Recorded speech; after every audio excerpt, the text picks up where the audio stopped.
Good morning or good afternoon, depending on which time zone you're sitting in today. I'm Tim Ringo. I'm your opening keynote speaker for the SAP SuccessFactors Learning Symposium put on by Talent Team. And I'm coming to you from the far southwest of England, which is called Cornwall, for those of you who may not have been. We've just got out of lockdown here in the UK, and I've headed off on vacation, but I wouldn't want to miss this opportunity to be with you all today.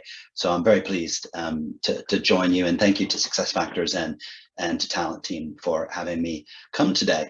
And I'm not going to focus on the pandemic too much. I think we've all had enough of it. It's taken up enough of our lives and our headspace. What I want to focus more on is looking forward into the future. So what are the things that are coming that we can all look forward to, because we're in a very interesting time, particularly in the learning space. It's probably one of the most interesting times since the beginning of e-learning. I'm going to walk you through some of my thoughts on that, some of the research, and yeah, let's take some time to kind of see what's going on in the world of learning. But really, it's good to start at the kind of 50,000 foot level, which is really looking at a situation where people productivity for the past 10 years has been in decline.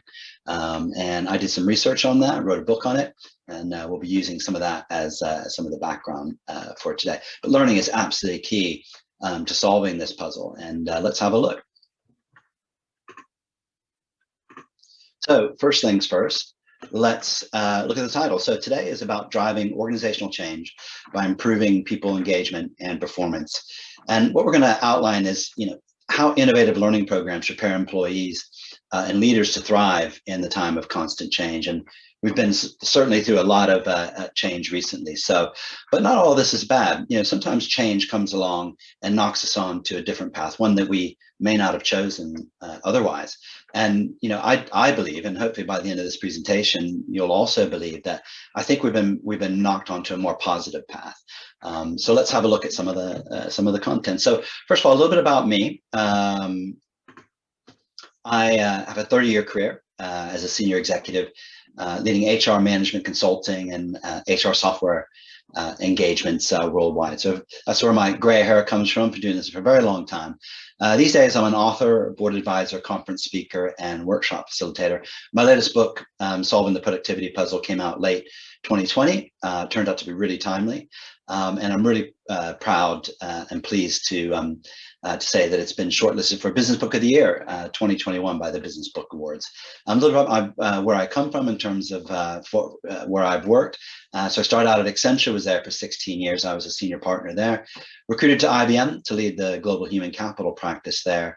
And then joined SAP SuccessFactors in 2014 and spent the last 5 or 6 years there. And I recently retired, or as I like to say, pro-tire, to spend more time writing and doing things like this, like speaking at these sorts of engagements. So that's a little bit about me.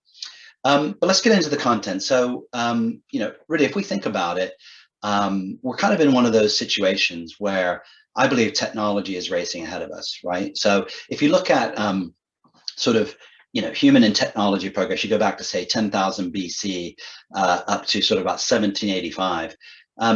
Human and technology progress has been pretty flat. You had kind of fire, the wheel, you had the printing press, and suddenly you get to about 1780s with the invention of the steam engine, and we just see a almost logarithmic increase in technology progress, and it really hasn't stopped. It's gone through sort of ups and downs during that period, and we're currently in a very accelerated time of change in terms of technology progress.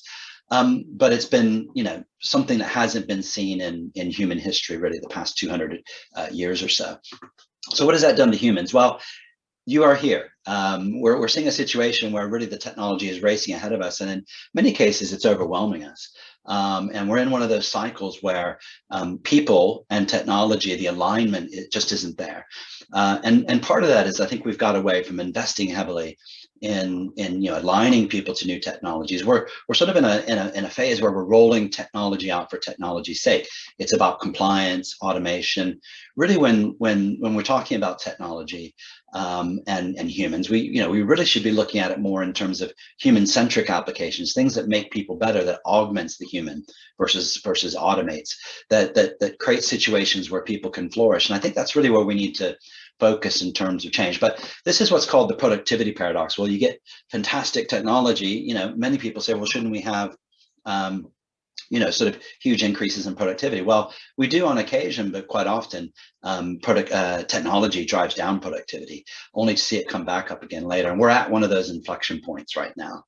But let's take a look at kind of productivity in the kind of long run. So, one of the reasons why I wrote Solving the Productivity Puzzle was because of an OECD paper that I saw in 2016 that was really very pessimistic. Essentially, their point was, we're going to see the average annual rate of GDP growth decline for the next 40 years. And the main reason they put forward for that was people productivity. And they said, essentially, organizations are not investing enough in aligning people to technology. Two, they're not spending enough and investing enough in changing processes to align to new technology. And then thirdly, they're not changing their organization structures to take advantage of digital technology. So certainly I agree with those three things, but I think that the idea that those aren't going to be fixed over the next 20 or 40 years, I really didn't agree with. So it really kind of inspired me to say, well, I should go have a deeper look at this because it seems overly pessimistic. So I agree those three things are happening. But I think there's a lot of organizations, particularly CEOs and senior executives, they absolutely get that they need to change these three things. And I think that's happening. And in fact, if you look at a paper from the World Economic Forum, which just came out last month, it showed a whopping 80% of employers are now intending to accelerate their plans to digitize their processes and change organization structures to allow for more flexible working. So, this is one of those situations where, a crisis has knocked us onto a different path. And that path looks like it might be a better one. It's kind of helped organizations and leaders of organizations to sort of wake up and see that we need to do something different. So, I think this is an interesting time in that I think perhaps we're going to finally break this cycle of downward, people productivity and create some increases in it going forward. Let's look at what that might look like. So there's a number of economists who are kind of in the optimist camp, as I like to call it, who say really we've kind of been more on a J curve, and we're actually on the verge of an upward trend in people productivity.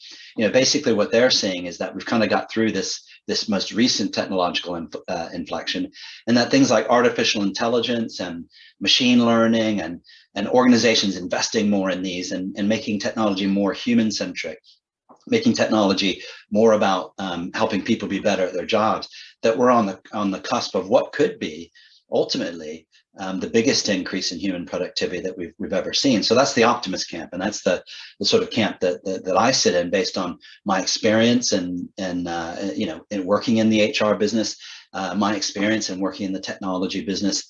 I'm definitely more of I think we're on an upward trend situation. But let me kind of go through some more content to see if you agree with me. So, one of the things when I sat down and looked at, not only the challenges the OECD outlined, but I saw a couple more challenges that I think are equally difficult, but hopefully we're starting to address now. So if you think about the workplace sort of circa 1992, it really doesn't look that different from what the workplace looks like in 2021 or 2022. It's, 30 years we've had a kind of PC on a desk, a keyboard, a mouse, and that's kind of what work has looked like. We've done that mostly in the office. There's been some home working before the pandemic. Obviously, that's increased dramatically. But if you think about it, over the past 30 years, work really doesn't look that different from the early digital age. And this is a real problem because when you look at it kind of home, it's sort of like the Jetsons. So for those of you of a certain age, you would maybe remember the American kids cartoon called the Jetsons, who were a space age family that had all these gadgets that did all sorts of things for them. That made their food and did their shopping and coordinated their social lives. Well, guess what? We've kind of become the Jetsons. So at home, we're very technologically advanced, and the data shows that in our social lives and in our private lives, we're the most productive we've ever been. It's because of this sort of consumer grade, human-centric technology that's been put in place for us. But at work, we kind of go from home where we've got that, and we go to work, and it still looks very 1992. This is a real challenge, and that's why you're seeing a lot of organizations start to say, look, we need to make work and the technology more like home and make it more human-centric, about helping people be better, not be all about automation and compliance. And so that's kind of where we're at today. And I think it's quite encouraging to see that this is one of the things that's starting to get addressed. Another thing that I had a look at, and I think is really important to understand, is that I'm a baby boomer, right? So you can forgive me for saying this, but why don't we just work harder? Why don't we just throw more hours, more people at the problem? Well, in my research, I found over and over again, from think tanks, from Deloitte, from McKinsey's, a lot of studies recently that's showing that people really are most productive with work weeks that are around between 30 and 34 hours a week, which suggests a 4-day week, right? And we all sit back and say, well, why do we work 5 days a week? It's because it's always been that way, we say, right? So, but some organizations and even local governments and federal governments are starting to experiment with this idea of a 4-day work week. And some of the early data that's come in over the past couple of years is really encouraging to show that, when you shorten the work week, you actually create more focus of people because they've got less time to get things done.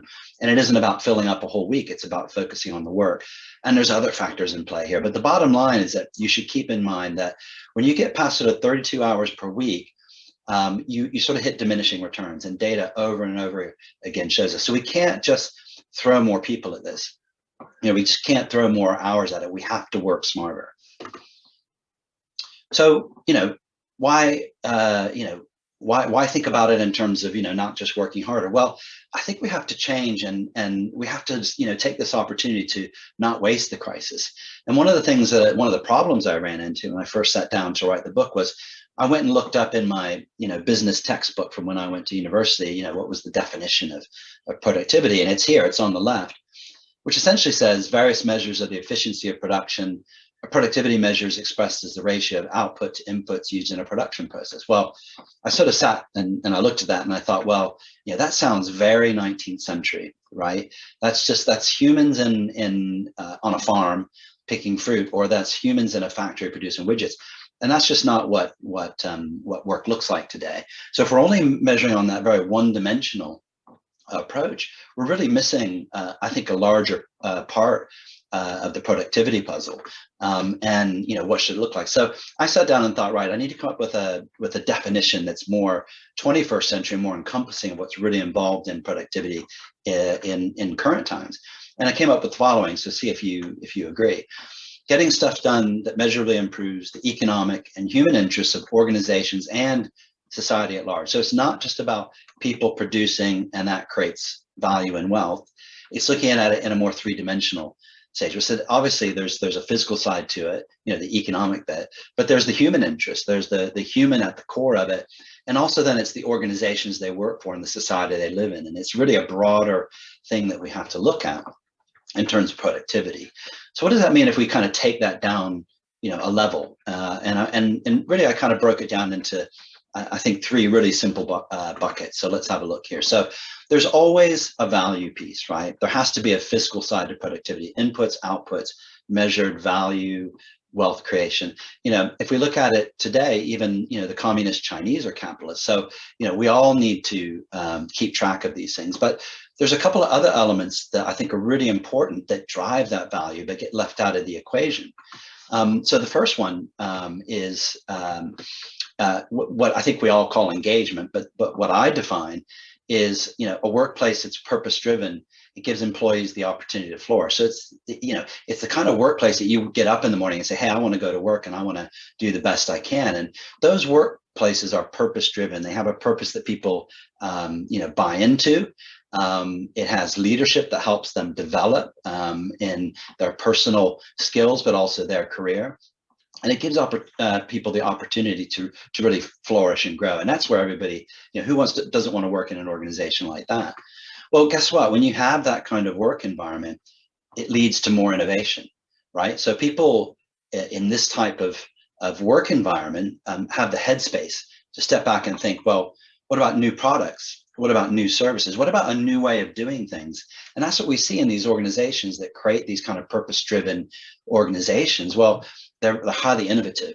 And guess what? When you think up new services, new products, or new ways of doing things, you drive more value, right? So it creates this kind of flywheel, a virtuous cycle of, one impacts the other. And so we need to really think about how we measure and how we set out productivity targets in this sort of context. It's not just all about the dollars and the widgets. It's broader than that. And I think this creates a more exciting sort of workplace. And this is where things are heading. And I think a lot of senior executives get this, right? And this is why I think, we're seeing more people move into the optimist camp, because we're starting to redefine what productivity means. So as I said earlier, we need to work smarter, and we're going to have to do that to get the economy back on its feet. And I think it's already happening. I think that, now that we're on this new path, I think people are adjusting quickly. But I think there's more work to do. And this is a quote unquote equation that I came up with that I think is a pretty good framework to kind of show, what organizations that do get people engagement, innovation, and performance right, what do they look like? Well, they look like the following. Essentially, they get the right people with the right skills in the right place at the right time, and really important, with the right motivation.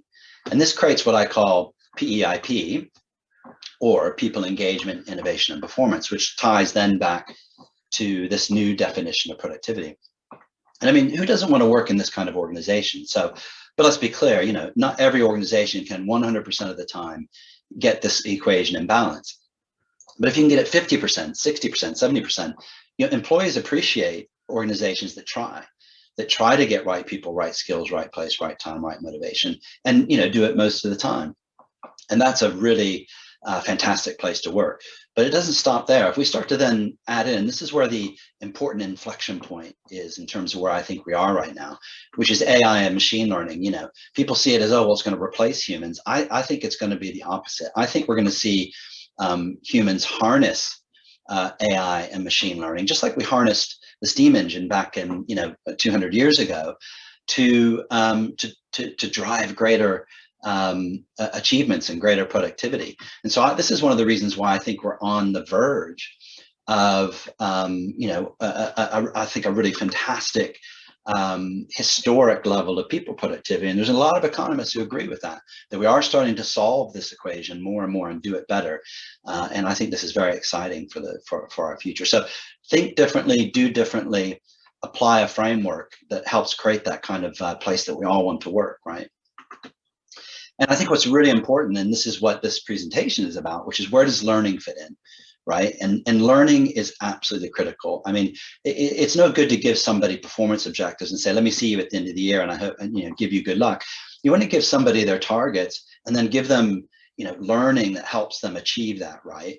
But learning is changing how we do that, and we'll come on onto that in just a moment. I want to talk first, though, about what does a good employee experience look like? Well, if you got a situation where enterprise strategy, that's the CEO's job, right? They create that, they throw it in the organization, and then people are supposed to execute on it.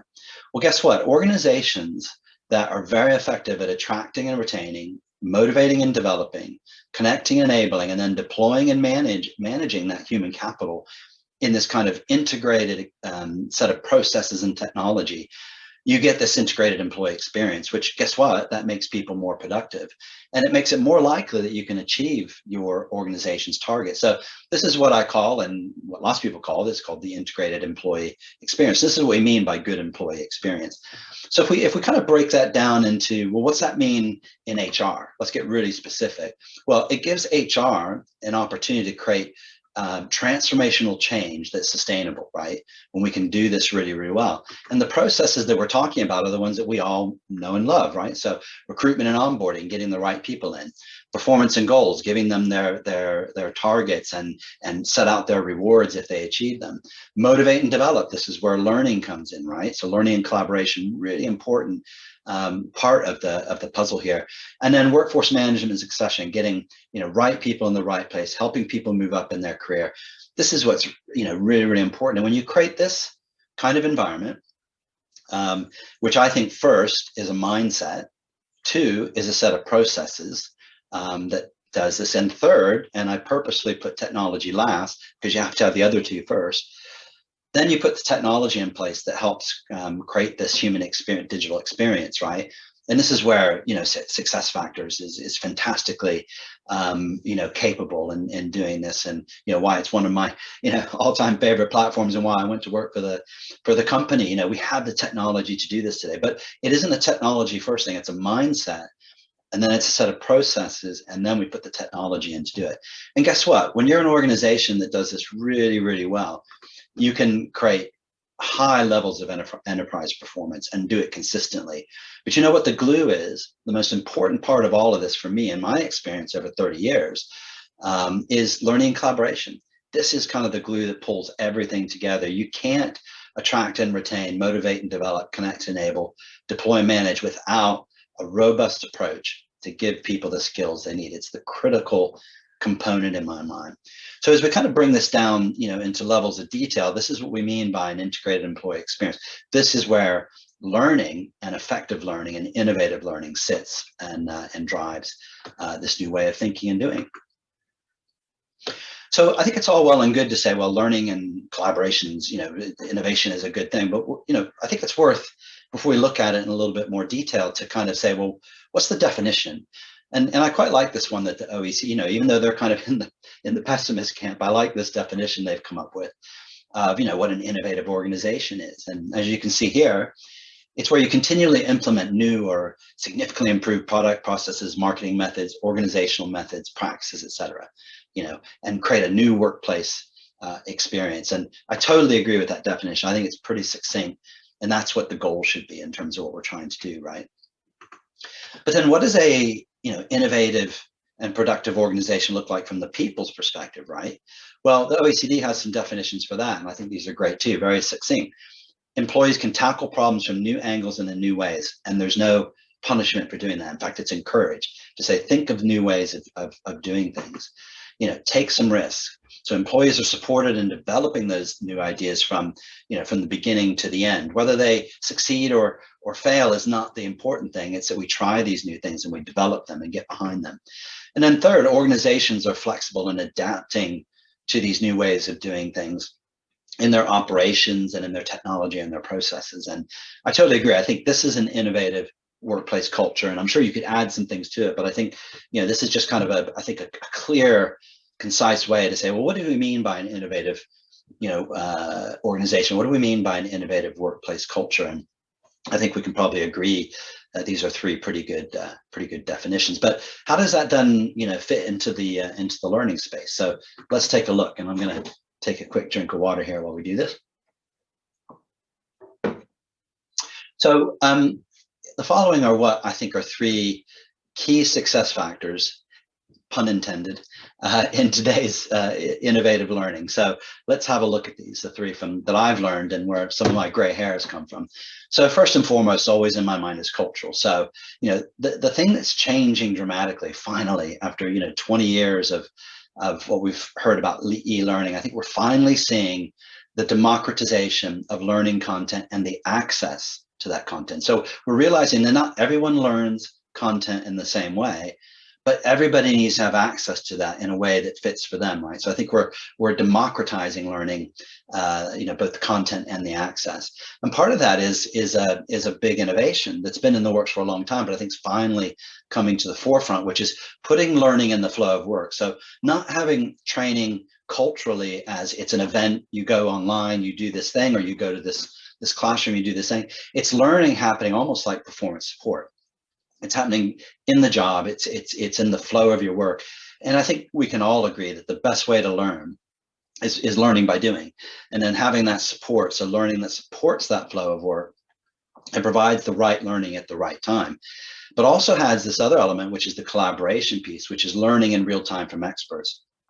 And young people are exceptionally good at this. They don't want to necessarily go sit in a classroom. They would love to click a button, find an expert and say, hey, can I get some time in your diary, or can I get a few minutes now, and have the technology to do that.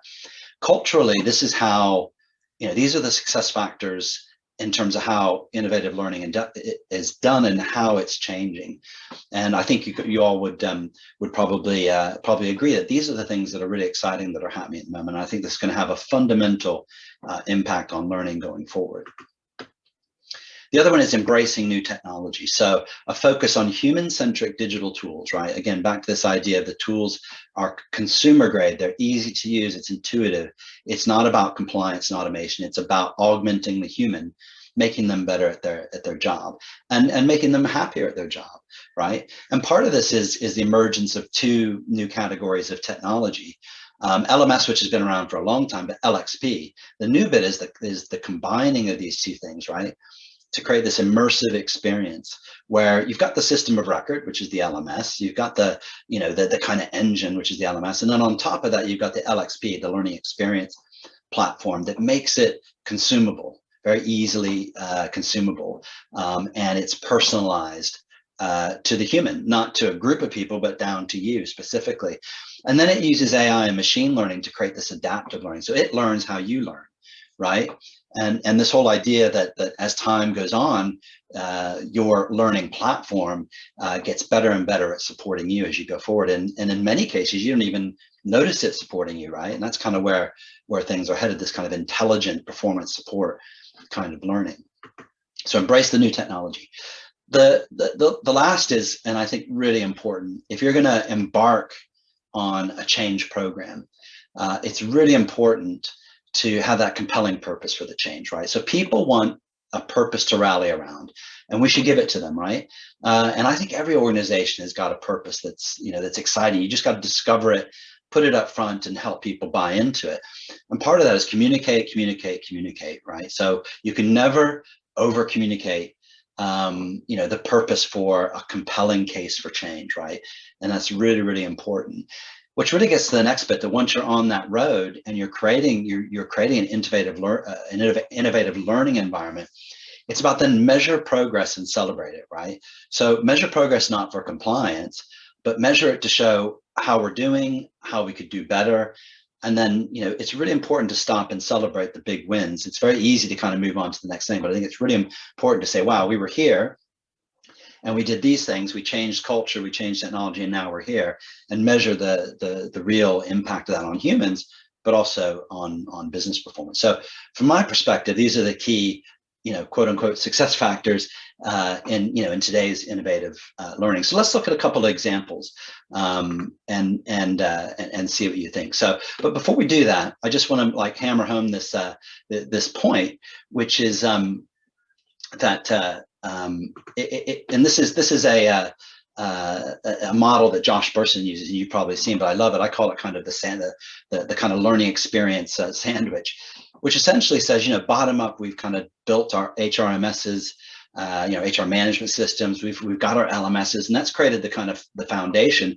But now we're developing sort of top down, and we're creating these experience platforms. So, content discovery. So this idea of going in LMS and peck and find has really become discover and perform, right? And that's the exciting bit of this kind of melding together of an LXP and an LMS to create an engine and an experience platform so that people discover and perform, and the days of peck and find around a system to try to get something, those days are gone. So, if people cannot, experience it in a positive sense, they're not going to do it, right?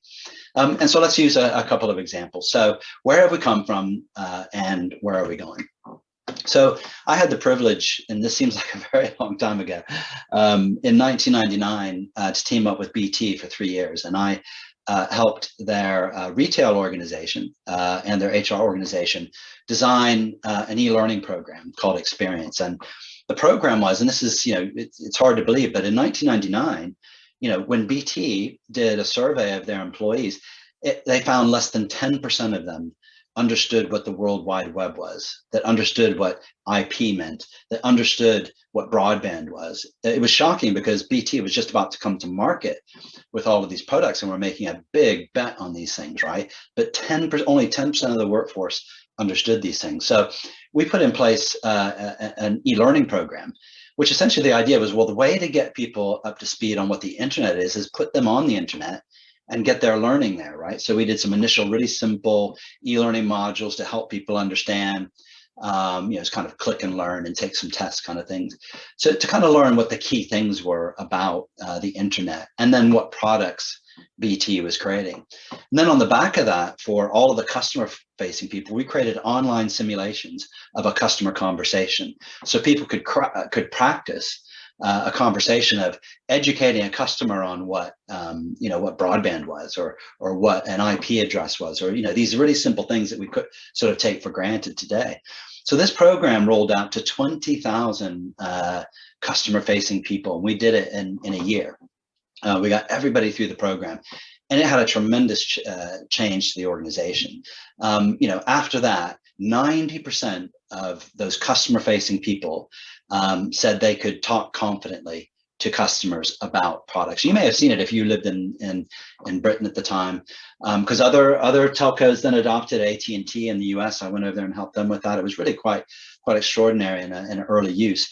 But it was learning in an old way, right? It was an event. You had to go to it, schedule time. You went onto the PC. So it was innovative, but it wasn't kind of learning in the flow of work. So we get to today. And I think what's going to be an award-winning program at Royal Mail Group. And you're going to get to hear more about this from James Barton. So I'm not going to steal his thunder today, but I think it's a great example. It's a very similar situation as experience at BT. It's called The Fridge at Royal Mail. And essentially their goal is to change the culture. They want to become the world-class delivering parcels and mail, both in the UK and Europe. And they want to do this at scale. They've got, like BT, they've got tens of thousands of employees, a lot of people who need new skills and development. And the great thing is that Royal Mail, they're teaming up with Talent Team and with SuccessFactors to really put all those things together that I talked about earlier, right? In terms of cultural, technological processes, all those kinds of things. And they're creating a new kind of learning environment, which has these aspects that we talked about. So essentially what they're creating, which is really exciting, is a blend of LXP and LMS for powerful personalization engine to basically use what's in the LMS in terms of user data to then teach the platform to provide the right content to people at the right time in the flow of their work, right? So this is basically taking what we did at BT and bringing it very much into the 21st century, with artificial intelligence and machine learning. And James is going to talk to you about this later, but I'm really excited. I think this is going to be a hugely award-winning program, but this is the direction, this is where we're heading, right? But it's taken 20 years, right? We kind of got stuck in this using e-learning as kind of just an online version of what we do in classrooms. Well, that's changing now, right? It's moving into this kind of learning where it's happening all the time, and it's almost, you don't even notice it, right? And I think this is really, really exciting stuff. So congratulations to the team at Royal Mail and also to SuccessFactors and Talent Team in terms of helping them with achieve their vision. But I want to end on this because this all sounds really, hopefully, very positive, and I've sort of got you into the optimist camp. But I just want to be really clear about one thing. It's absolutely, I think, very exciting, and it's clear that we've been knocked onto this different path, and it's going to be a more positive path and a very different working environment going forward. But we have to keep in mind that it requires money, it requires investment, and as you can see here from this data, nearly 80% of CHROs are now expecting a big increase in the investment into processes, platforms, et cetera, because of the pandemic and the changes that has created. But if you look at the CFO and what they think about that, they're in a different space. It's only about half of them saying, yeah, I think we're going to invest more in these types of things. And this is only from November 2020, so it's pretty recent data. And as you can see here, 75% CHROs up here in the left-hand corner say, CHROs say we're going to invest in employee skilling. Well, only 39% of CFOs say that. So my message here to you is not everybody is on the same page about this revolution that's coming. And for all of us in the human capital space, it's really important that we learn how to make the value case for this, right? We have to say, we need to go from here to here, from A to B. This is the roadmap to get there. And then we have to create that value case which says if we invest X, we're going to get Y, and be really succinct and clear in that to really get that number up in terms of CFOs who own the money, right? Who will invest in these things. It's not automatic because the world has changed that we're going to be able to get the money for these things. And at places like Royal Mail and other, big companies, they are starting to make some headway in this. But I think I would leave you with this last message. that says we've still got work to do to convince people to invest in people, to invest in helping them get aligned to this fantastic technology, and what I think's going to be a very, very bright future. Okay, so I just want to thank everybody for listening. Here's my contact details if you're interested. My website, timringo.com, and I'm on Twitter as well.